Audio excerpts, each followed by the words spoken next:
With a grin of no mercy, Bates asked, on behalf of the others, "Is OG Rollo and Big Vic fair game?" With a raised eyebrow, AK looks belittlingly at King John. "I wonder, why the fuck my third in command would ask me some crazy shit like that?" King John declares now with a true heart, "No friends, no peace. They was chopping at us. Let God sort 'em out."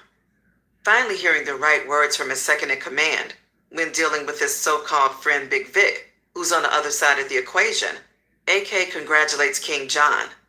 "After a statement like that, you show me you're ready. If only you weren't second in command already, I'd promote you." AK sarcastically burst. Addressing his soldiers, AK announces, "I want y'all to get some rest. Tomorrow'll be a long day. Keep your minds clear and your hearts cold. Don't think about the morning's funeral. Our fallen soldiers are here with us. I bet my last dollar OG and his crew gon' stake it out, but we won't be there." Reaching for a gold bottle out of the freezer of Drop Boy's champagne, AK toasts to his fallen soldiers. "We ride, we die. Still gonna survive. All is always well." Taking a long swig, he pours a mouthful along his pampered imported plush. "For my dogs." Then he passes the bottle on. "Enjoy." AK leaves, retiring to his master bedroom saying, "Now is the beginning, and the war wages on. Beef intensifies till the enemy is gone." Entering the house, finding a sleeping 2 seconds, she wakes him up by snatching a dimly lit blunt out of his mouth. "Fuck, gangster.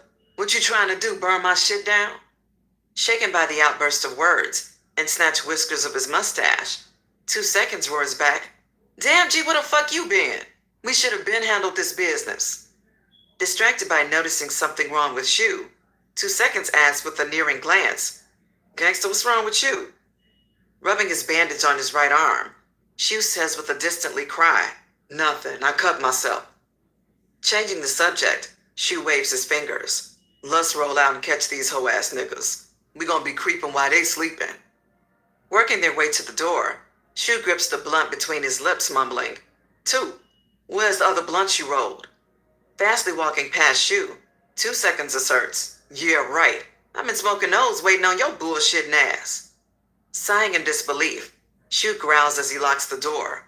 "Damn, G, you doing it like that?" Waiting by the passenger door of black darkness, 2 seconds gestures with a forthcoming waving hand. "Come on. After we pop these niggas, sacks on me." Pausing with crab closing fingertips, 2 seconds adds, "Until then, fire that motherfucker up." However, prior to Shu arriving at his house, Travis J arrives at his newfound home, entering through the unlocked back window. Heading straight to the bathroom to take a shower, Travis J freshens up and crawls in the bed, cuddling up with his darling baby. Feeling Travis J's affectionate groping hand, Belinda says without moving a muscle, "Vicky, I don't know how you be getting in and out, but I left you another house key on the dresser." Gripping his big mama tighter, he says with a dry voice, "Thanks, baby," then falls fast asleep. Belinda curiously lies wide-eyed awoke, wondering where Travis J has disappeared to earlier and where he's coming from, but can't find the heart to ask a grown man anything, especially one who shows at times he cares. Popping bottles of the bubbly, Yvette lies in the wet lap of Double R, relaxing under the guns of the multiple vibrating jets of a 2-man jacuzzi. Double R feeds his princess light sips of the Laurent Perrier champagne. Wiping the steam from her dripping eyeshadow, he asks, "Is the water too hot, baby?" Melting against his body, she replies, "No, baby, I'm fine. What about you?" "Well, I wasn't going to say anything, but if I pass out, just make sure I don't drown." Double R feels a dizzy spell. Laughing as things couldn't be better, Yvette hears her phone's signature ring from Maya's phone. "Damn, that's Maya. I wonder what she wants." Looking over her shoulder, she asks seductively, "Double baby, you feel like handing me my phone?" "Yeah, I would agree if you weren't laying on me." Stunting in a playing fashion, Double R jokingly gestures to lift her up. "Oh my God, you weigh a ton," he says, pressing his hand against her scrumptious calipigian.